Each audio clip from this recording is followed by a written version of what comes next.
लिए है, मोदी जी के लिए है, और ऊपर से भगवान के यहाँ से देश राज्य की आत्मा भी आशीर्वाद दे रही होगी कि महाराज आप भाजपा में खड़े होकर के हमारे साथ आए।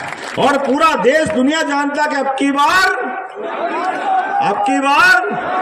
और कैसा दुर्भाग्य है। आज इस बात को याद रखना, अपने वंश के लिए, यादव परिवार के लिए यह ज्यादा चुनौती का समय है। भगवान कृष्ण ने कभी भी, आप देखा जाए तो भगवान कृष्ण ने हर कठिनाई में, हर परेशानी में धर्म का मार्ग चुना और इस वंश को गौरवान्वित किया।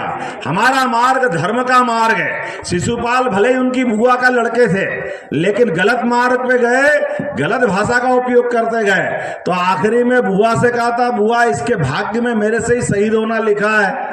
तो उन्होंने कहा बेटा मेरा एक बेटा, इसको बचा लो। तो बचा लूं, कब तक बचा लूं? उन्होंने कहा ये कुछ भी बोलता, कैसे सहन करूं? बोले कोई बात नहीं, इसको माफ कर दो। बोले चलो बुआ माफ कर दूंगा, 1 2 3 4 100 तक माफ करूंगा। अब 100 के बाद फिर गुंजाइश नहीं है क्या? हमने देखा कि नहीं देखा? तो भगवान ने 100 होते अपनी उंगली उठाई कि नहीं उठाई? उंगली में क्या आ गया? तो वो 5000 साल पुरानी बात थी। आपकी उंगली में भी सुदर्शन चक्र आने वाला 7 मई को आएगा कि नहीं आएगा? तो कांग्रेस का हाथ का पंजा कटेगा कि नहीं कटेगा? आपकी सबकी उंगली में सुदर्शन चक्र आएगा। जो इस वंश के लोग हैं सब आगे बढ़े, अपनी उंगली पे सुदर्शन चक्र धारण करे, संकल्प करे किसी भी हालात में। और आपकी बार तो शिशुपाल तो मरेगा ही मरेगा। द्वारकाधीश भी बनाएंगे हम, आनंद बनाएंगे, मथुराधीश भी बनाएंगे। मथुरा के गोपाल कृष्ण मुस्कुराएंगे। 17 लाख साल पहले दोनों भाई की जोड़ी मानी जाती है, पहले राम जी की और अब कृष्ण जी की। पूरे दुनिया में भारत की जय जयकार होने वाली है, यहाँ की सनातन धर्म की संस्कृति की जय जयकार होने वाली है। जब इस जय जयकार का माहौल चलेगा तो यह बदरवास पीछे रहने वाला है क्या? बदरवास कतई पीछे नहीं रहेगा क्या?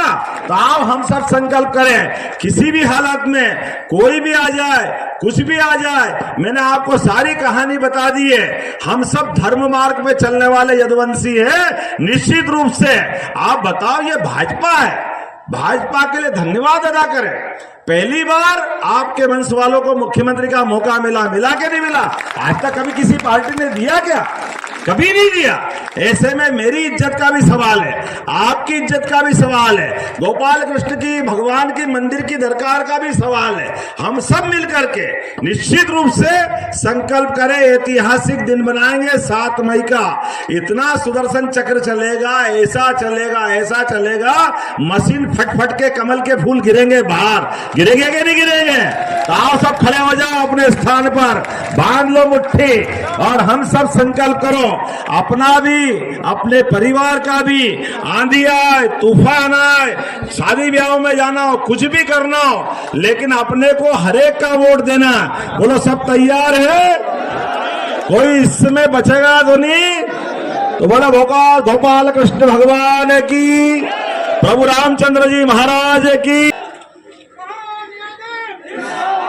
बदरवास के आज के इस भरे पूरे पारिवारिक माहौल में आम सभा जरूर हो रही है, लेकिन एक परिवार का अंदर का जो मजा है, इसके लिए या तो तुम जानो या मैं जानू, ये एहसास होता है। जोरदार ताली बजाओ अपनेपन के लिए।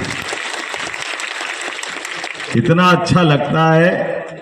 महाराज बात कर रहे हैं, लगातार बात कर रहे हैं, और ऐसा लग रहा है कि बात थोड़ी कर रहे हैं, यह अपने अंदर आत्मा से आत्मा की आवाज मिला रहे हैं। इसका एहसास हमको कर रहा है। तिरुपति बालाजी की एक घटना सुनाता हूँ। महेंद्र सिंह जी तिरुपति बालाजी जाते हैं तो बैठो उठो मत, मैं तो ऐसे ही कर रहा हूँ। हमारे मंच पर विराजमान अभी जिनने विस्तार से अपनी बात कही, श्रीमान सिंधिया जी, जोरदार अभिनंदन करें सिंधिया जी का। हमारे प्रत्याशी भी हैं, भारत सरकार के यशस्वी मंत्री भी हैं, और आपसे उनकी बातचीत का तरीका देख के लगा कि मुझे अब आपसे आह्वान करने की थोड़ी कम जरूरत है, आपका प्रेम दिख रहा है। तिरुपति बालाजी दर्शन करने जाते हैं तो लंबी लाइन लगती है, और लंबी लाइन लगती तो वहां एक नारा चलता है, वो गोपाल कृष्ण ही है तिरुपति, ध्यान में है ना सबको? भगवान कृष्ण का ही रूप है। लंबी लाइन लगती तो लंबी लाइन में टाइम पास करने के लिए, भगवान की भक्ति में डूबने के लिए जो देखो वो नारा लगाते हैं, गोविंदा गोविंदा गोविंदा गोविंदा। ऐसी लंबी लाइन लगती, जब तक दर्शन नहीं हो तब तक गोविंदा गोविंदा बोलते रहते। अब ऐसी लंबी लाइन में नए दंपति पति पत्नी दोनों वो भी लाइन में लगे थे। लोग ने सुना कि सब गोविंदा गोविंदा बोल रहे हैं, उनकी पत्नी कुछ और बोल रही। दो चार लोगों का इधर ध्यान गया इधर ध्यान गया, पति तो बोल रहा गोविंदा गोविंदा, पत्नी बोले आगे वाला बोले वही सही, आगे वाला बोले वही सही। नहीं, ये क्या हुआ, पल्ले नहीं पड़ा। ये नारा तो गोविंदा बोलना था, आगे वाला बोले वही सही, आगे वाला बोले वही सही, वो बोले चले जाए। अब लोगों से रहा नहीं गया, उन्होंने धीरे से पूछा कि यहाँ बहन जी यहाँ गोविंदा बोलने की आदत है, आप तो क्या बोल रही? बोले हाँ, आगे वाला बोले वही सही, आगे वाला वही सही। अब वो बेचारी बोल नहीं रही।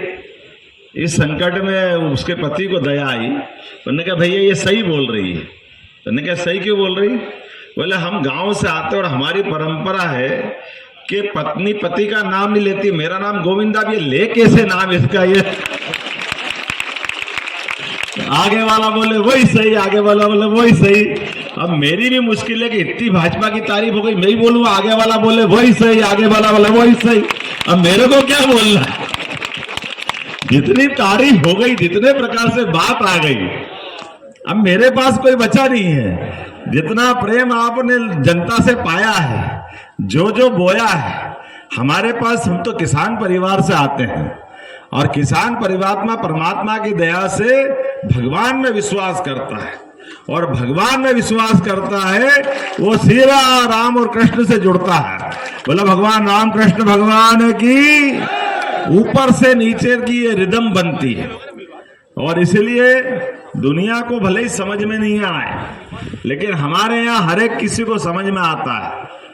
अपने इस देश की संस्कृति को हम समझते हैं, इस प्रदेश की व्यवस्था को समझते हैं। लगातार एक के बाद एक सरकारें भले ही बनती है, लेकिन सरकार बनने के बाद, लोकतंत्र की स्थापना के बाद भी मुझे इस बात की प्रसन्नता है, क्योंकि मैं अतीत भी जानता हूं। मुगलों के काल में जब पूरा देश थर-थर कांप रहा था, जब देवस्थान तोड़े जा रहे थे, हमारे अपने धर्म के चिन्ह मिटाए जा रहे थे, ऐसे समय में हम मालवा और ये पूरी सिंधिया विरासत, बाजीराव सिंधिया, शिवाजी महाराज, सबका धन्यवाद अदा करते हैं। और महाराज सिंधिया के इस पूरे क्षेत्र के अंदर उज्जैन के सारे मंदिर 1235 में तोड़े गए, लेकिन मुझे मालूम है 18 पुराण है, उसमें एक बड़ा पुराण है स्कंद पुराण, और स्कंद पुराण के 18वें अध्याय में अवंती खंड है। उस अवंती खंड में सारे मंदिरों का उल्लेख था, लेकिन कागज में था, मैदान में नहीं था। ये महाकाल मंदिर था, ये चिंतामन गणेश का मंदिर था, ये सिद्धनाथ है, जो जो मंदिर के सब उल्लेख उसमें थे। मुझे प्रसन्नता है महाजी सिंधिया महाराज ने सारे मंदिर को बनाने का सिंधिया के काल में अभियान प्रारंभ किया। जोरदार तालियां बजाओ इस बात के लिए। और वर्तमान का महाकाल मंदिर जो ज्योतिर्लिंग के नाते से जाना जाता है, वो ज्योतिर्लिंग का मंदिर भी जो तोड़ करके भगवान की प्रतिमा कुंड में फेंक दी थी, मंदिर पूरा बनाया और भगवान को ला करके वापस पुनर्प्रतिष्ठा का काम अगर किसी ने किया है तो महाजी सिंधिया महाराज, रणोजी सिंधिया महाराज ने कराया है। यह हमारा सौभाग्य है। आज इस समय पे इस चर्चा को करना ज्यादा समसामयिक है, आज इसकी आवश्यकता ज्यादा है। हम अगर इसकी बात करेंगे तो मन में संतोष होगा, क्योंकि हम दो प्रश्न खड़े उठा कर, दो प्रश्न आपको दिखाऊंगा सामने। दो प्रश्न खड़े हैं, एक तरफ एक पार्टी, एक तरफ दूसरी पार्टी। पहले मुगल थे तो चुनाव होते नहीं थे, चुनाव के बजाय तलवार से बात होती थी। अभी मुझे बात कही कि मैं तलवार चलाना जानता हूं, हमारा जरा जरूर जानता हूं। अरे यादव बच्चा ने तलवार नहीं चलाऊंगा तो क्या चलाऊंगा? आप तो जो हथियार दो सब चला लूंगा। अरे हथियार चलाना ये तो भगवान कृष्ण के समय से अपने लिए जोरदार तालियां गोपाल कृष्ण भगवान की। अरे भगवान के लिए कंस को मारने के बाद शिक्षा दीक्षा का क्या महत्व है, यह हमारे सामने उत्कृष्ट उदाहरण उन्होंने दिया। भगवान ने कंस को मारने के बाद कुर्सी पे नहीं बैठे, इसलिए अपने आप के लिए ताली बजाइए। वो वंश है जो कुर्सी का भूखा नहीं है।